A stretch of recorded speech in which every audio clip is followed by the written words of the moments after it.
लक्ष्मी की 3 बेटियां थीं, पूर्वी, मेघना और टीना।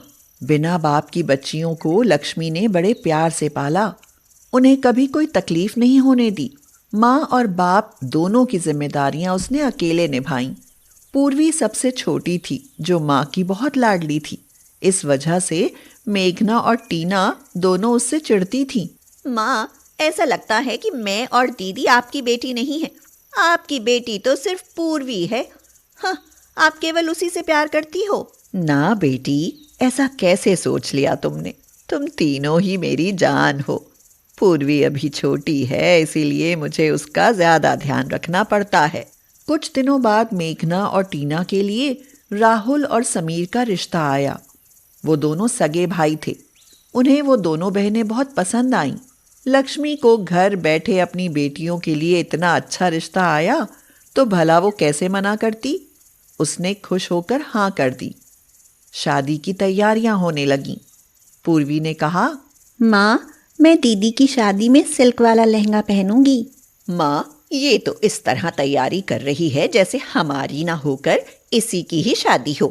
वो तैयारी क्यों नहीं करेगी मेघना? आखिर उसकी दीदियों की शादी है। वैसे माँ, इसके कपड़ों में इतने पैसे खर्च करने की क्या जरूरत है? मेरी और दीदी की इतनी सारी ड्रेस पड़ी हुई हैं, उन्हीं में से कुछ पहन लेगी। लक्ष्मी सोचने लगी, इन दोनों की शादी होने वाली है, फिर भी इनको पूर्वी से इतनी जलन। वैसे भी मुझे अस्थमा है, अगर किसी दिन मुझे कुछ हो गया तो पूर्वी का क्या होगा? इसी ख्याल से वह सिहर गई। क्या सोच रही हो माँ? मैं दीदी की पुरानी ड्रेस ही पहन लूंगी। नहीं पूर्वी, तुम पुरानी ड्रेस क्यों पहनोगी? तुम अपनी मनपसंद ड्रेस ही पहनना। दोनों बहनों की शादी हो गई और वो ससुराल चली गईं।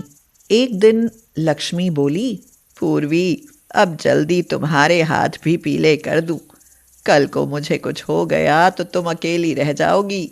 मैं शादी नहीं करूंगी माँ। अगर मेरी शादी हो गई तो आप अकेली रह जाओगी। मैं हमेशा आपके साथ रहूंगी। पूर्वी ने बाहर देखा तो चौंक गई।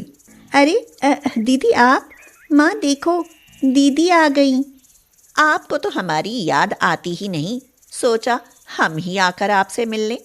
वैसे भी आपके पास तो आपकी लाडली बेटी है, तो फिर हमारी क्या जरूरत? तुम तो आते ही शुरू हो गई मेघना। माँ, ये कुछ पेपर साइन कर दो। पेपर? कैसे पेपर? माँ, अगर आपको कुछ हो गया तो ये घर और आपकी सारी प्रॉपर्टी हम तीनों बहनों में बराबर बंट जाएगी। क्या पता कल किसी के मन में कपट आ जाए। जब तक पूर्वी की शादी नहीं हो जाती तब तक मैं कुछ भी किसी के नाम नहीं करूंगी, समझी? माँ, आप मेरी चिंता क्यों करती हो? अभी मैं पढ़ रही हूँ, दीदी बड़ी हैं। अगर उन्हें ये सही लगता है तो आप साइन कर दो। तीनों बेटियों के आगे लक्ष्मी की एक न चली और उसने साइन कर दिए। मेघना और टीना बहुत खुश हुईं क्योंकि उन पेपर्स में पूर्वी का नाम नहीं था। अब सारी प्रॉपर्टी दोनों बहनों के नाम थी। 6 महीने बाद।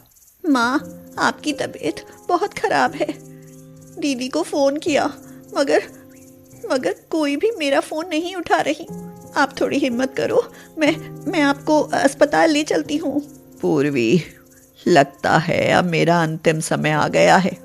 अगर मुझे कुछ हो जाए तो अपना ध्यान रखना बेटी।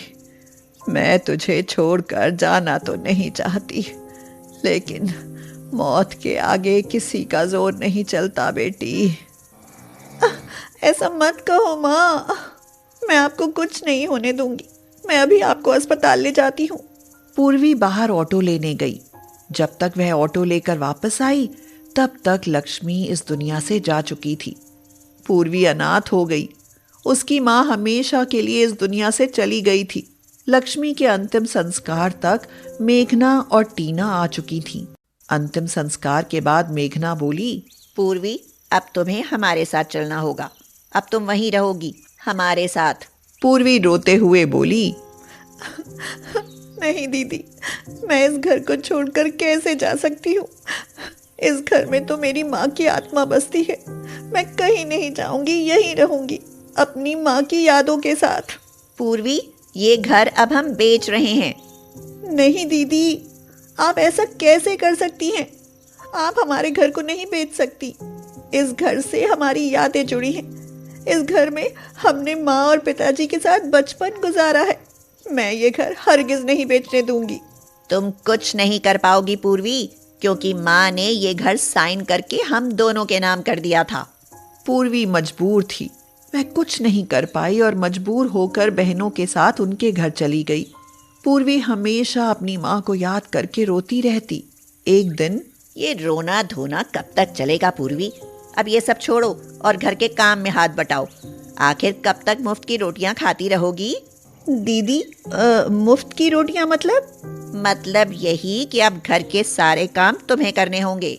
हाँ पूर्वी, उठो और घर में झाड़ू पोछा कर लो। रसोई में बर्तन भी पड़े हैं और कपड़े वो शाम तक आराम से धो लेना। अब बहुत सारे हैं ना, इसलिए पहले रसोई में जाकर चाय नाश्ता बना लो। पूर्वी समझ गई कि उसकी बहनें उसे इस घर में एक नौकरानी बनाकर लाई हैं। अगर दीदी की बात नहीं मानी तो वो मुझे इस घर से निकाल देंगी। अब फिर मैं कहाँ जाऊंगी? इसलिए मुझे उनकी सारी बातें माननी पड़ेंगी। अब पूर्वी उनके घर का सारा काम करती। रात में जितना भी समय मिलता तब पढ़ाई करती। एक दिन राहुल और समीर की घर में छोटी सी बिजनेस पार्टी थी, जिसमें उनका स्टाफ और कुछ यार दोस्त थे। सारे काम की जिम्मेदारी पूर्वी को सौंपी गई। पार्टी शुरू हो चुकी थी। पूर्वी ने सारा इंतजाम अच्छे से किया।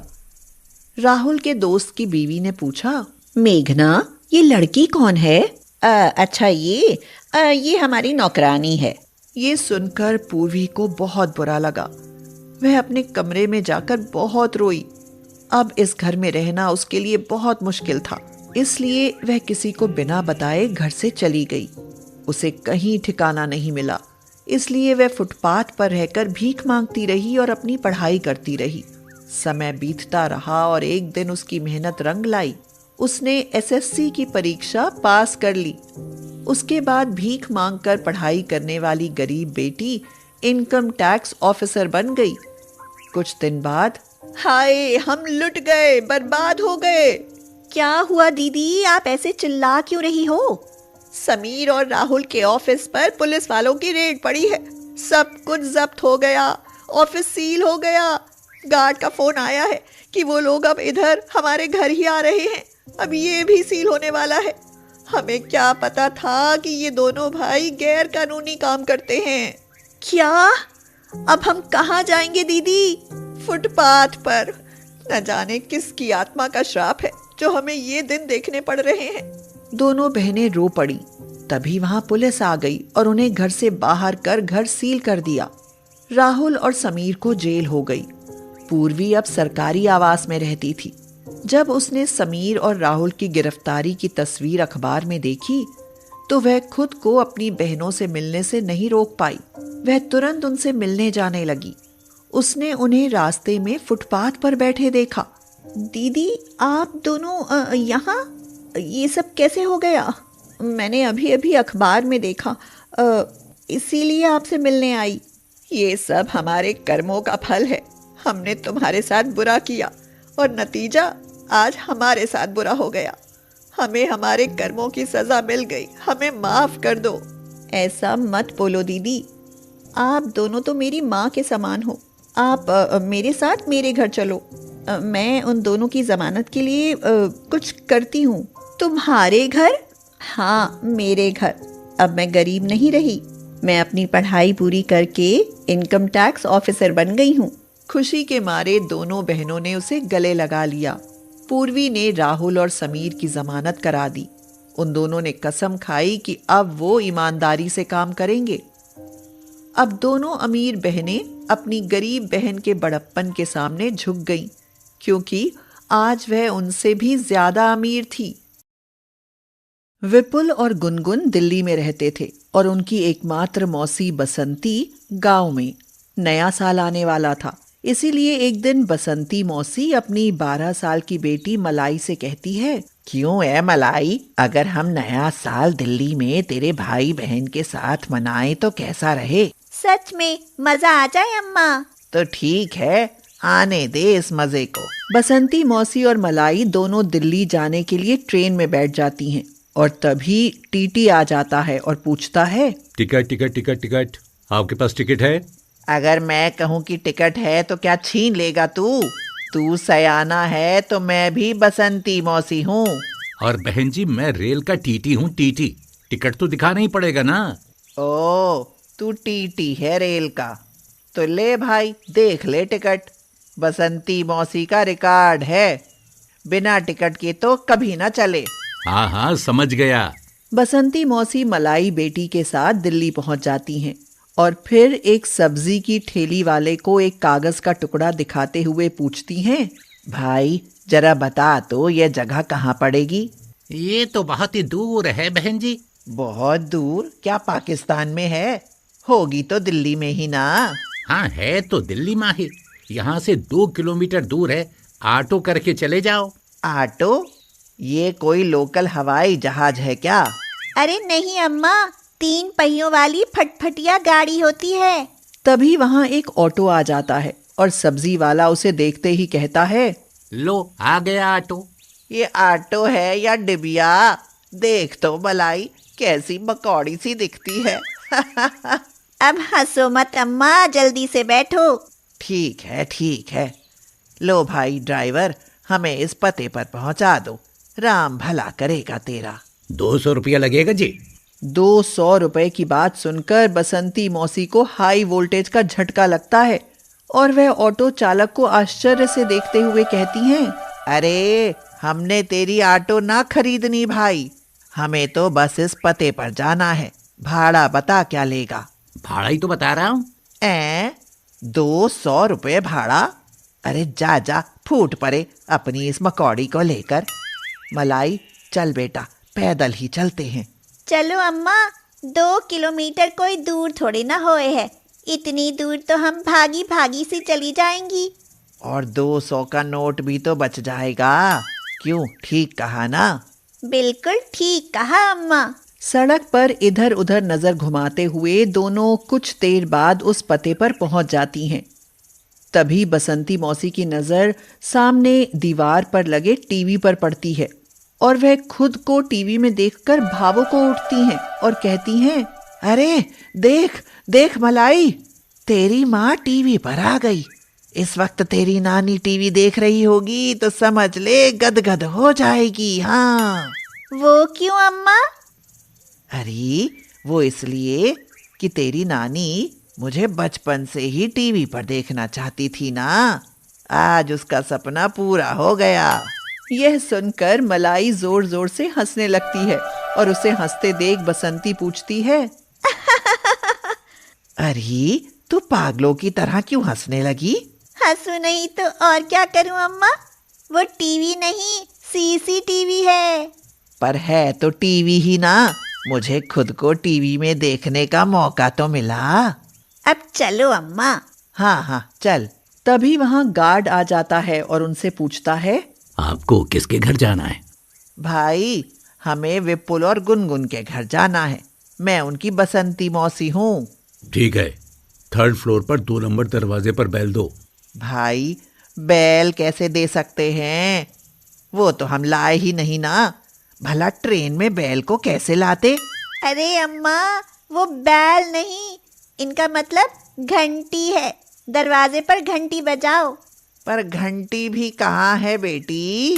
वो भी तो घर ही रह गई। क्यों भाई, ताली नहीं बजा सकते क्या?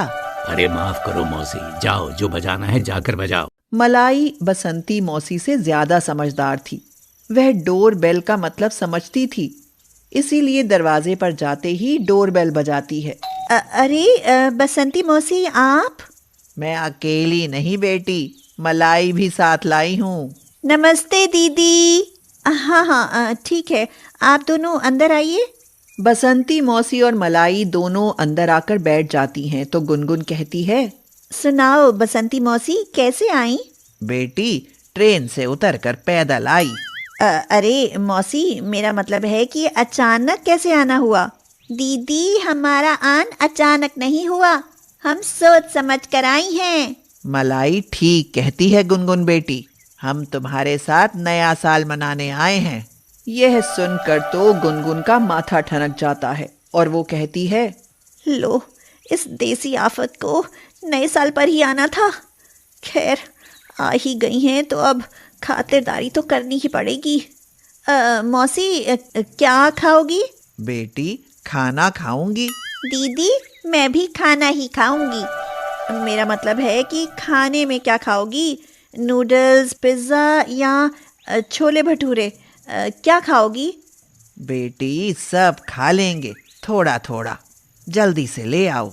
बसंती मौसी और मलाई के आने से गुनगुन और विपुल उनकी सेवा करते करते परेशान हो उठते हैं। दीदी, बसंती मौसी ने तो तुम्हें कुक और मुझे बैरई बना दिया है।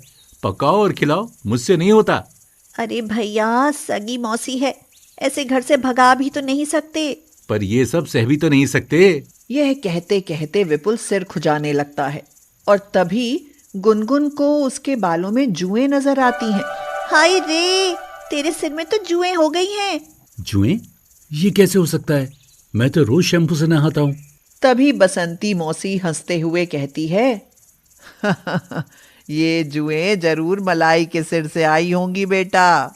उसका सिर तो जुओं का मतलब पूरा चिड़ियाघर है। अब नहीं है अम्मा। यहाँ आने से पहले मैंने मुल्तानी और गर्म पानी से 7 बार सिर धोया था, भूल गई क्या? यह सुनने के बाद तो गुनगुन और विपुल डर ही जाते हैं। विपुल तो पागल ही हो जाता है और कहता है, दीदी, मौसी और मलाई के चलते तो हमारा घर सचमुच चिड़ियाघर बन गया है। ठीक कहते हो भैया, नए साल की पार्टी से पहले इन्हें गांव भगाना ही होगा। पर कैसे दीदी? यह सुनकर गुनगुन विपुल के कान में कुछ कहती है तो वे दोनों बीमारी का बहाना लेकर बिस्तर पकड़ लेते हैं। हाय, मर गई। क्यों? मौसी, हमें बचाओ। अरे, तुम दोनों को ऐसी कौन सी बीमारी हो गई?